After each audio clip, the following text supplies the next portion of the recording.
Welcome to this wonderful venue for a very special occasion. Laura and Joe, or Joey, however you know him as, just got married. One down, one to go. But not yet, please, sir. I don't want to confuse people with Joe or Joey's name, so I shall call him Joey. If you know him as Joe, then I can confirm that there are only one and the same person, and they are not two grooms being used in this making of this wedding. For the benefit of those who are not familiar with our top table lineup, this is my wife Joanne.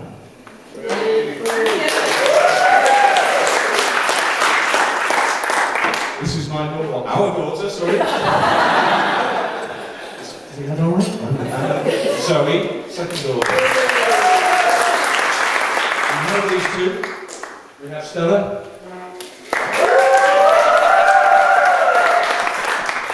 Who did that?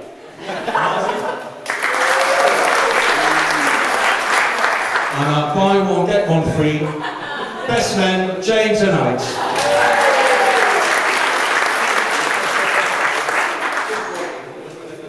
There are a number of people, family members, who have travelled quite a distance to be with us today, who principally include, but in no particular order, are John from Dorset,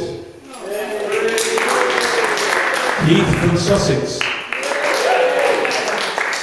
Nicola from Essex, David from Wales, and Katie from Suffolk. It appears that all the long-distance travellers are on Laura's side, and the rest of you are all locals. So Laura's family are either great explorers or have moved far apart on purpose to get away from each other. Seriously though, it's lovely to see so many familiar faces here, but equally lovely to see so many new faces. And we really appreciate your contribution in making this a very special day.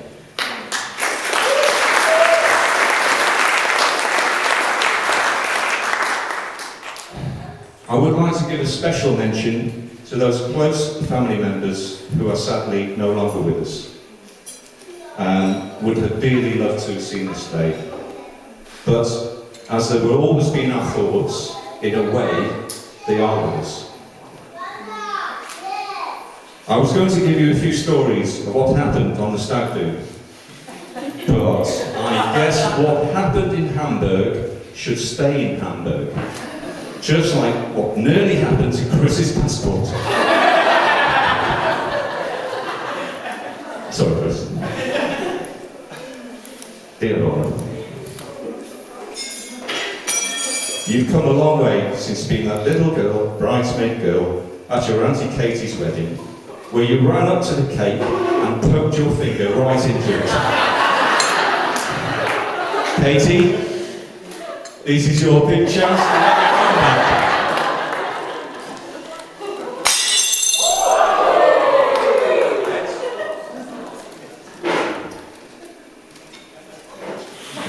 Right, it doesn't seem that long ago when you attended Lions Hall Primary School in Braintree, where you were placed on the Gifted and Talented Register.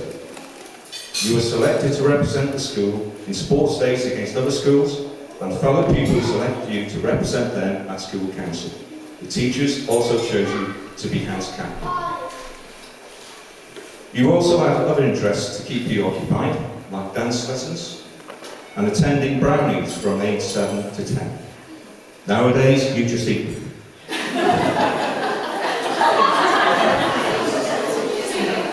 Dad, what have we done there? You continued at Honeywood Secondary School, where you left off. Sorry, I've got something else from there. Where you left off at primary, with a merit certificate award in the first year. However, we were a bit worried when we received a letter from the headmaster when you were age 14. It read, "I regret to inform you that Laura's behaviour has caused us concern. Specifically, rudeness and defiance. I wonder where those traits came from."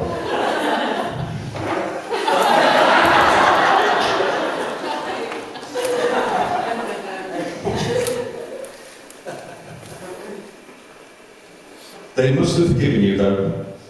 You became a prefect at 15 and you achieved 2 grade Bs at O-level by 15 and gained 12 O-levels overall. O-levels. GCSEs. I'm talking old money here. You also received a certificate of achievement for the best original laugh in the form. We'll find out later. Laura loved going on holidays with her parents around that stage of life.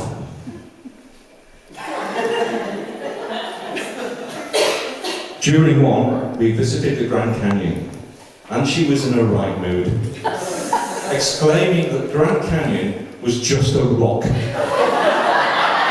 and little flies were attacking them. She didn't want to join us in exploring and spent the rest of the time in the car. That was the rudeness and defiance coming out again.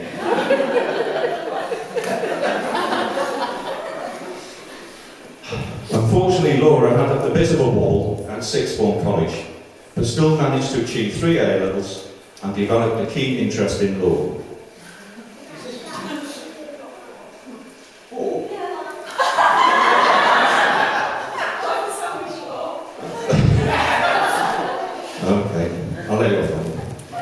After leaving college, she took a year out of education and worked at Next Retailers, where hard work was awarded with a promotion to assistant manager. But you didn't give up on your education and studied criminology at Lincoln University.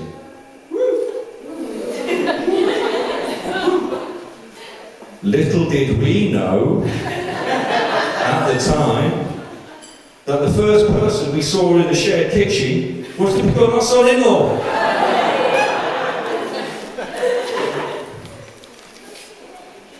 Which lad did you see in the kitchen?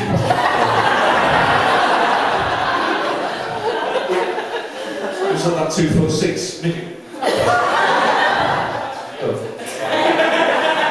it's Harry. I hope you've been both very happy. Both of you achieved success in your degrees, with Joey studying engineering, correct me if I'm wrong, and following on gaining a master's degree and currently studying theatre and law.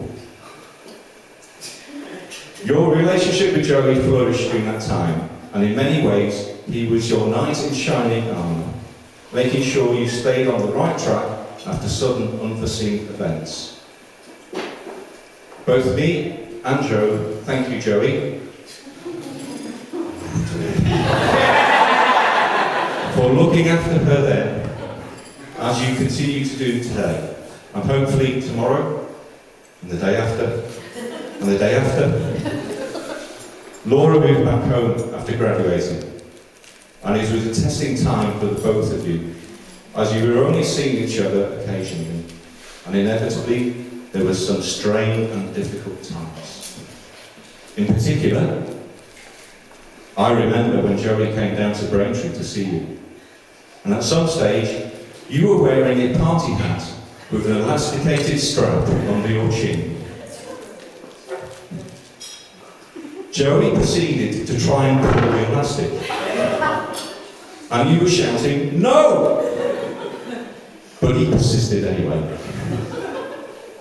and managed to pin the strap, resulting in you letting out a loud scream and starting to bawl your eyes out. Laura gave him the silent treatment for over an hour. It was after one of these visits that Joey asked our permission to propose to Laura, but it definitely wasn't after that one. I'm glad to say that love prevailed, and a full-time relationship was resumed when they set up home together, again in Witham St Hughes, where Laura worked as an intern in Lincoln University. Later, she followed her interest in law by working on a drug rehabilitation programme for prisoners at Lincoln Prison. The experience you gained at the prison was to serve you well, and in no doubt gave you an edge over the competition when you applied for your current role of Regional Meetings Officer in Collaboration Team at Lincoln Police Headquarters. But I have to admit, I still don't fully understand what you actually do.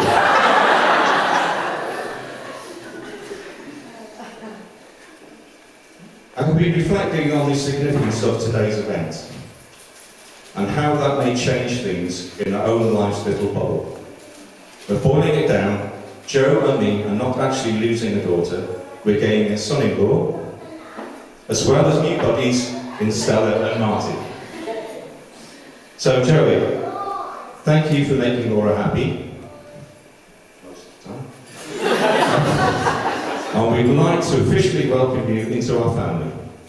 But you need to be prepared to travel extensively around the UK to visit your new family members. Before I hand over to the groom, I'd like to hand over a gift to Laura, which I can give.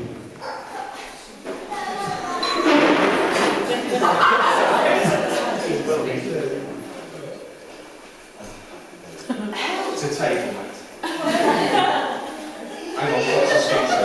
Hang on, it says, which you can open now. We thought it would be a nice reminder of your special day in your own family. It's a personalised registration plate for your car. X26 LRH. The X signifies a kiss. Oops, thank you. It was all my idea. Oh, sorry, it was our idea. So, the X signifies a kiss from all of us on your special day. And now you have turned. It will remind you of your age when you got married,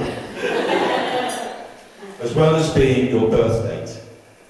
LRH stands for Laura Rhiannon Hallam.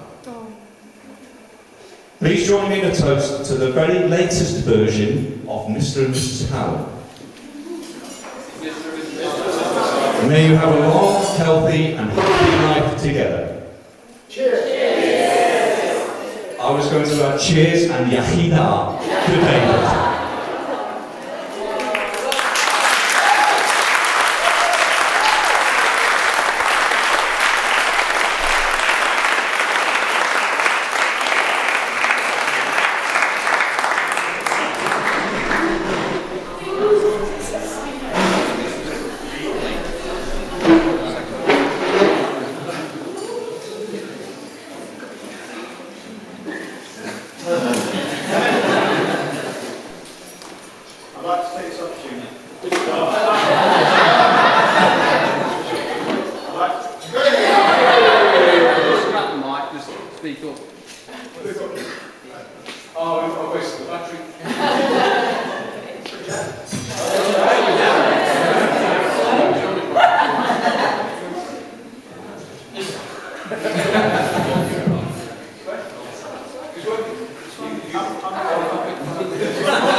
And when I say we, I mean Laura. And when I say most, I mean she did everything. Like, the only thing she really let me be responsible for was the weather. And this morning it was alright, and doing whatever it was. So I'd just like to say a big thank you to my beautiful bride. You've done an amazing job in organising everything for this wonderful day.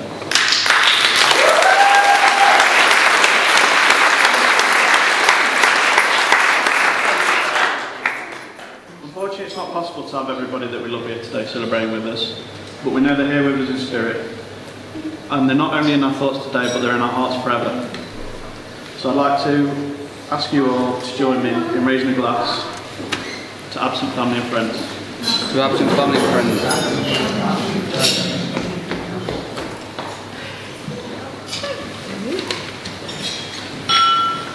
Ian and Joe. Oh, you're laughing. He knows what's coming next. I'm supposed to thank you for your family, but you've been making me feel like part of your family ever since Laura first brought me in. Ian, I'd personally like to thank you for giving Laura away today. A little too willingly though, if you ask me. I know you've got a dodgy knee, but I did see Bobby today. What can you describe as a grand natural self? Joanne, mother of the bride. As I'm sure everybody will agree, she looks absolutely beautiful today. Yes. Who would have thought all those years ago, your little Laura would be bringing me home? Again and again and again.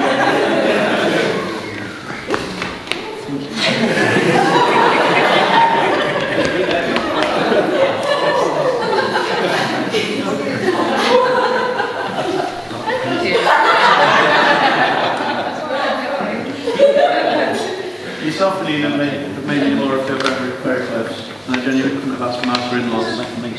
I hope that you don't see today as losing a daughter, but actually just gaining an extra seat at the dinner table. So with that in mind, I would like to thank you both for allowing me to marry your beautiful Laura. Daughter. Laura. I love Laura. With all my heart, and I'll do everything I can. Mum and Dad, a special thank you for your... So I'm going to get interrupted afterwards.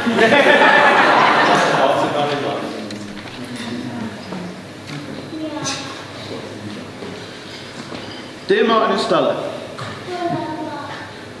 thank you for thank you for doing such a brilliant job in raising such a hard-working, talented, honest, mature,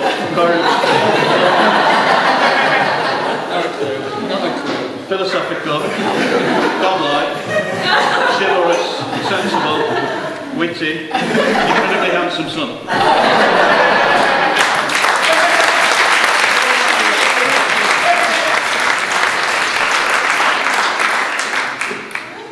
My mum and dad undoubtedly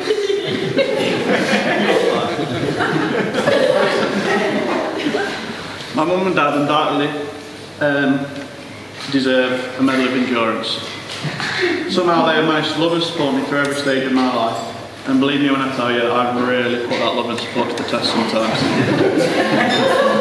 Like a few years that I spent walking around in an Arsenal jersey.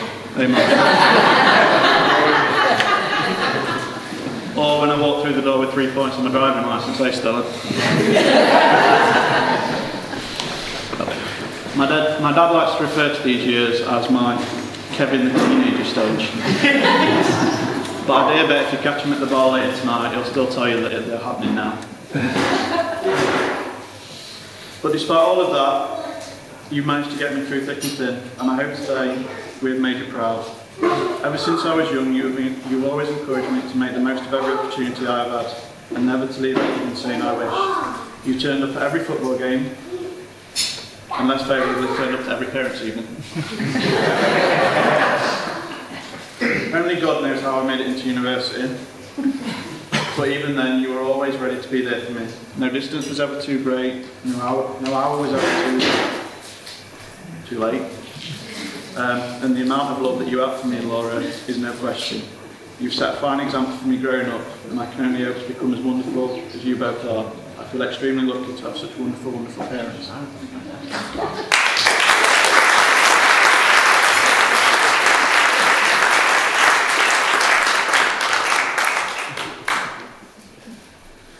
To my two best men, James and Alex, I'd like to thank you both for agreeing to be my best men, and we do have gifts for you, but until I've heard your speeches, I think I'll keep them. Good idea. James, a few years ago it was said that a certain someone wouldn't believe it if they could see us play football together, but I think if he could see us today, he would be so unbelievably proud of us. You've been more like a brother to me than a cousin for as long as I can remember, and I couldn't have imagined being stood here today, marrying you and not about you. Alex, whether it was dragging my dad and your dad to some remote point of Derbyshire from Sunday afternoon in the hail and snow just to watch us kick a football around for 90 minutes, or trying to learn to surf down in Cornwall, or even if it was just sat up to the early hours of the morning geeking out on the PlayStation. You've been a huge part of my life, and again, I'm glad to have you here today as my best man. You've done an exceptional job in organising two brilliant stag do's, and I just want to say thank you.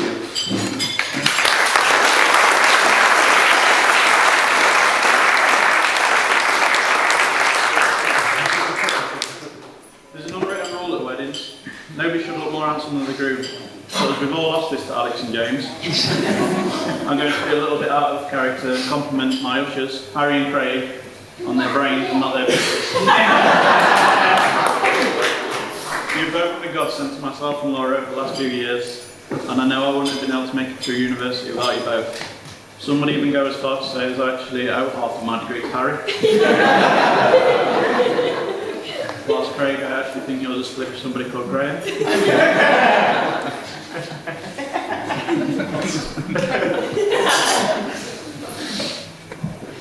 Zoe, Danielle and Stacey, a big thank you to the lovely bridesmaids.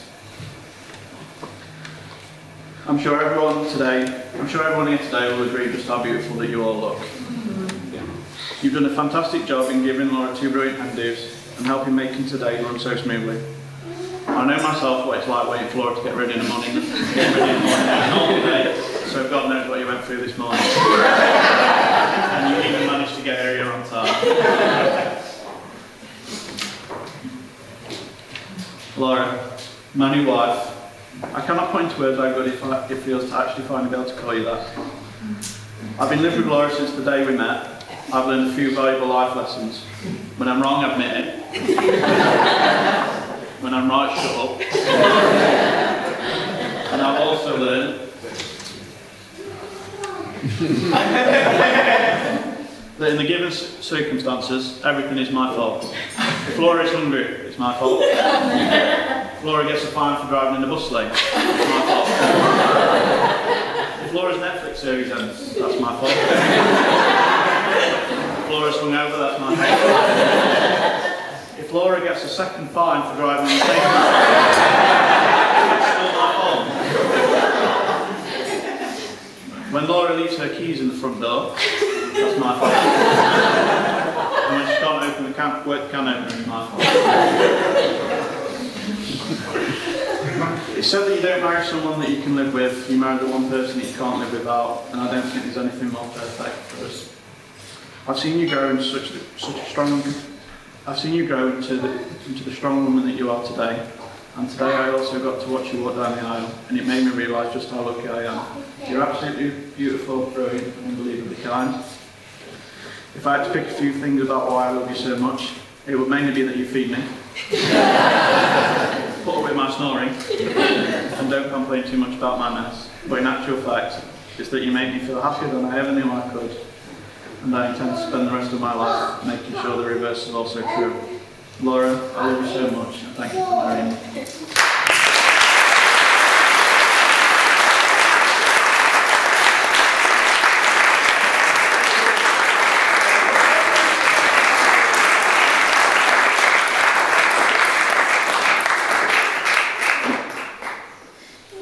I'll now pass you on to my best man.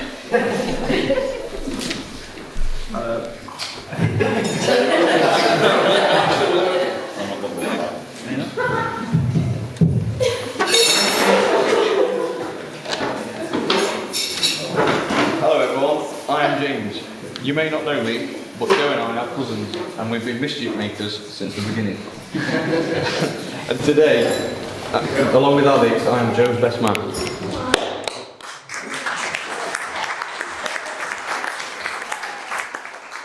To be called best man on a day like this is somewhat of a contradiction. But I think that title belongs to one man, and that is you, Joe. You have attained the great gift a man couldn't wish for, and that is the love of a beautiful and caring woman such as Laura. Despite our best efforts, today I've gone off without a hitch. Thanks to everybody that's been here today. From a very early age, Joe and I were very close, and I've shared some happy times together, holidays, parties, and family get-togethers. We have the same interests in sport, particularly football. I remember watching him play when he was younger, and at the end of the game he introduced me as his brother. Although today, he would still deny it. A really special time when we played football together, something that I granddad knew would love to witness. I remember when he met Laura at university. And I'm sure you'll all agree with me today, Luchstone. And so do to the bridesmaids. And from that day, it's never looked back. I would like to offer you both a bit of advice today as you start your new journey together. Joe, always treat Laura like the queen that she is. And Laura, always remember that Joe loves you and cannot do without you. And seriously, see you later. But seriously, I wish you all the best. You are both near and dear to me. Your life together is sure to be a fantastic new chapter for both of you. Now, if you could all join me in a toast to Joe and Laura.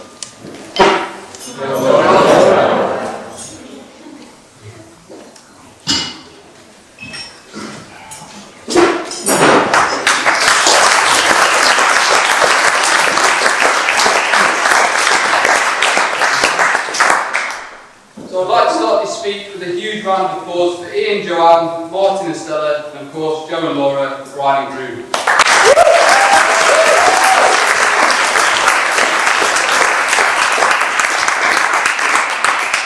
It's easy to see that the hard work that we've done or put into this wedding has paid off, as the entire day has been perfect. We also owe a round of applause for all of you. Friends and family who have travelled from different areas of the country to share this special day with Laura and Joe. We are truly grateful for your presence. For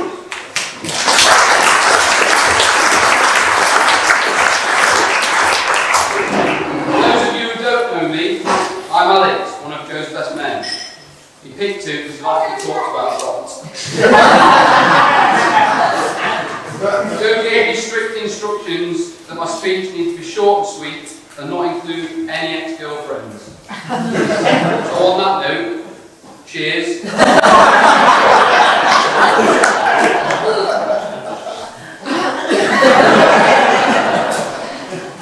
I was so honoured when Joe asked me to be one of his best men.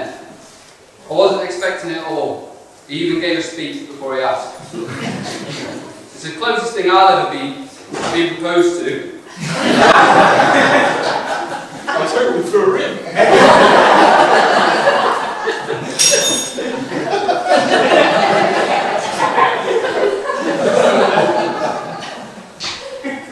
Lost. The unique way, being asked to take this role has helped me reflect on all the memories that we've shared in the past, but it's also a promise and a celebration of all the experiences we'll share in the future. A lot of weddings, there is always talk about not losing a daughter, gaining a son-in-law. My sympathies to Ian. I've spent countless hours with Joe, and I know he's getting the better end of the deal.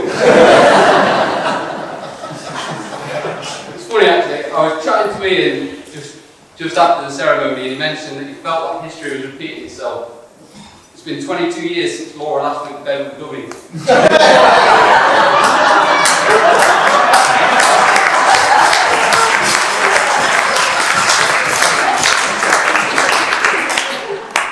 On a serious note, I have to say that I noticed great similarities with Joe and Laura right from the off. The first time I met Laura, she was simply stunning, and Joe Well, it was simple and stunned.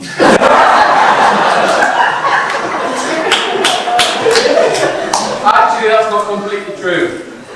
The first time I met Laura, I arrived at Lincoln around 1 in the afternoon and was greeted at the door by Joe, only to be informed that Laura was steamingly hungover, which was Joe's fault. It was a quick hello from the door of a downstairs bedroom to allow her to get some sleep, but she kindly mustered up the courage to take us into Lincoln, and 5 pubs in, we were getting off to a flyer. We'd reached the top near the cathedral, but Joe decided to pour a full pint of Peroni onto my lap, so we were forced to go home. Brings me on to my next point. Secretly, I think Joe knew he was going to marry Laura a long time ago, probably before he even met her. I knew this because Joe managed to maintain a very clean slate with his behaviour. On nights out, he limited the amount of material that we had on him. He would do this by finding ways to go home early. He limited it so much that he'd been trying to guess what stories would be brought up in his speech. So I thought it would be fitting to play a game of story time bingo. Would you believe it? Here I find Joe's all back. I'm introduced by Laura. I'll give it back to you, don't worry. It feels quite heavy though. Hopefully that'll change by the end of tonight.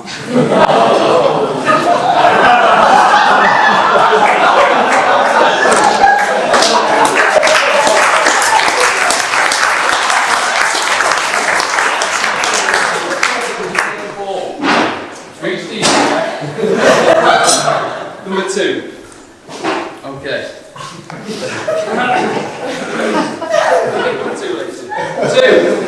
So as he only completed 2 of the 3 peaks. In 2015 we successfully completed 3 peaks in 23 hours 30 minutes. However, we encountered a few obstacles.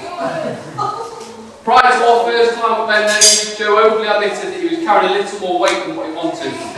Probably still is. This became problematic as we summited to the Scottish Peak. He disclosed that chafing between his legs had started. But I was unaware of the damage that had already been done. Joe battled through and made it back to the van so we could set up the Scarfell Pike. It was early hours of the morning, very dark and very cold, and I was ready in my bike to set off, but Joe asked for some friendly advice. So I recommended tape. If I'm honest, I had no idea what to do, so no Vaseline. This was a difficult task to do alone, so having Joe spread his legs and forwards, I kindly applied the required tape to his sore areas. The stench that arose from what I can only describe as Mordor was horrendous. After starting, it became apparent that the tape was a terrible idea. As Joe explained, it had already started to peel, and the glue that remained was only making matters. Therefore, he was forced to waddle off alone and relieve himself with the tape. He returned a new man and ready to soldier on. You see this later, Harry? 7. Okay, David Beckham. I'll say no more. Thank you. Loyalty. This is defined as someone who is reliable, faithful and true. If you have had the pleasure of meeting Joe within the last 10 years, you will believe this to be true. You will also know that he considered himself to be a Manchester United fan. Well, let me cast your mind back to 2003 or 2004, when the Arsenal Invincibles burst onto the scene going undefeated in 38 games. Some incredible record. But what was more incredible was the ability for Joe to have swapped his Manchester United kit and bedroom for an Arsenal one. All within the space of pre-season. It wasn't until 2006 when Manchester United regained their dominance in the Premier League through Rooney and Ronaldo that Joe returned to training in the Manchester United shirt quickly as he left. Laura, you'll be happy to know we haven't witnessed any lacks of loyalty since but I strongly recommend looking into ordering for Manchester City shirt in box.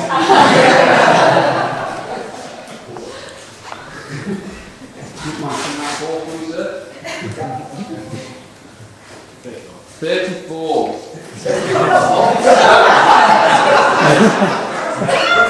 The reason for this number, I'll leave to your imaginations. He said I could talk about his ex-girlfriend in this way.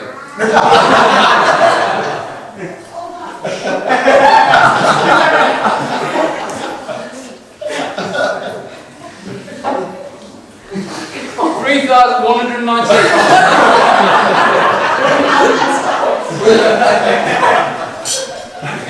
As if I make this up.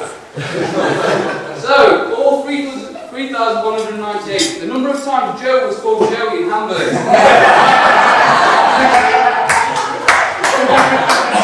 Thanks, Martin, for that stat. Never knew you were counting. So, what happens is Hamburg stays in Hamburg? No, not at this table. Hamburg is a great location for a stag do, and I would say that the 9 people that attended had a great time. I say there was 9, there was supposed to be 10, but the stag didn't show up for the last couple of days, so... I'm happy to say that 8 people went with the same agenda, that being to get Joe as drunk as possible. However, one individual had another agenda. This agenda was to ensure that Joe was referred to by his name.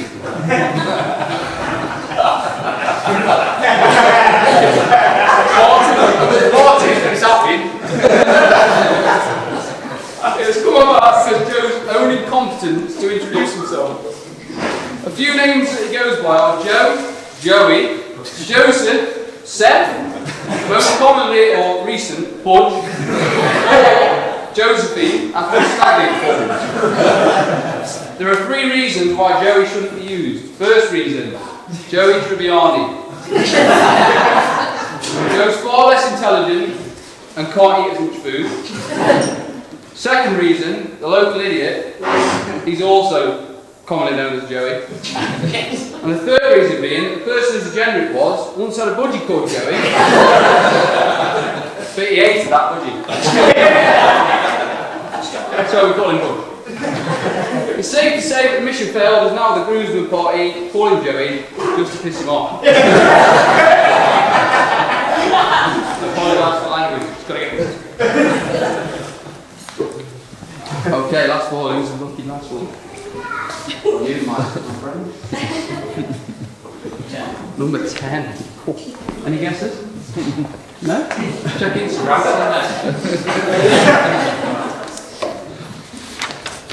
Okay, so ball number 10 is their house number. So, as some of you may understand, the move into your first house can be extremely stressful. Even more so when you live with somebody who likes to start a job, then move on to 4 others before it's finished. At one point, Laura was so upset that Joe advised her to go home to Essex for the weekend, so he could sort all the problems when she returned home. It would seem that the house was so apologetic because of all these problems, they would write a letter of apology, and also go to the local shop to buy some flowers. I actually have the letter here as well. So the letter read, "I'm really glad you're back. I'm sorry I was a silly house with a couple of problems. It's because the people who lived here before didn't love me."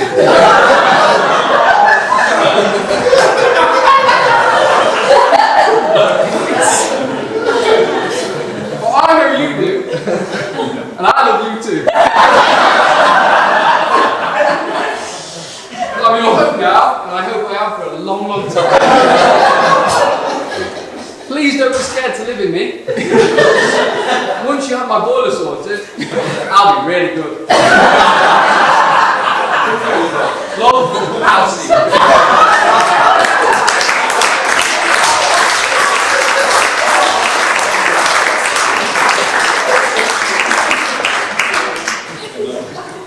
I wish Joe and Laura all the best now and forever. As you go through life together, always love each other, respect each other, and be there for one another. Never forget to say you're sorry when you've messed up, and never go to bed angry. Now, I've been married for just under a year, And I'm sure that other married people or couples will agree that that's a load of shit. It's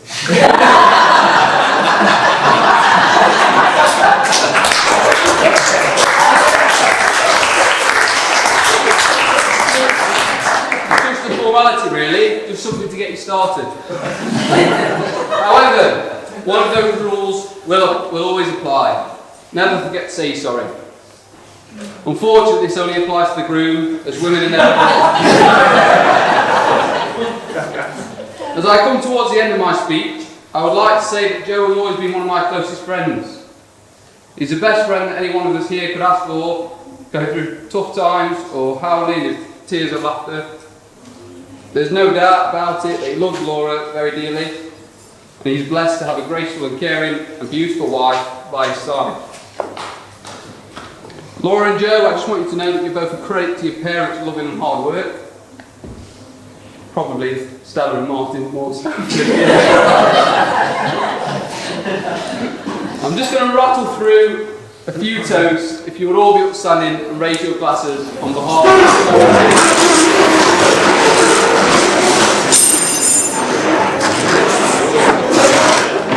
toast to the handsome but distant groomsmen.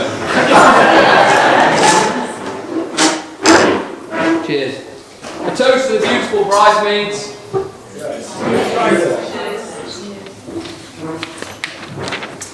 A toast to all the guests who will help make this day so special. It's really got for you. Say it off, then. A toast to the parents of the bride and groom.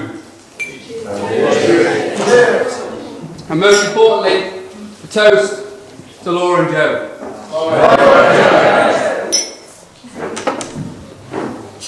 Right, we eat, I'm hungry.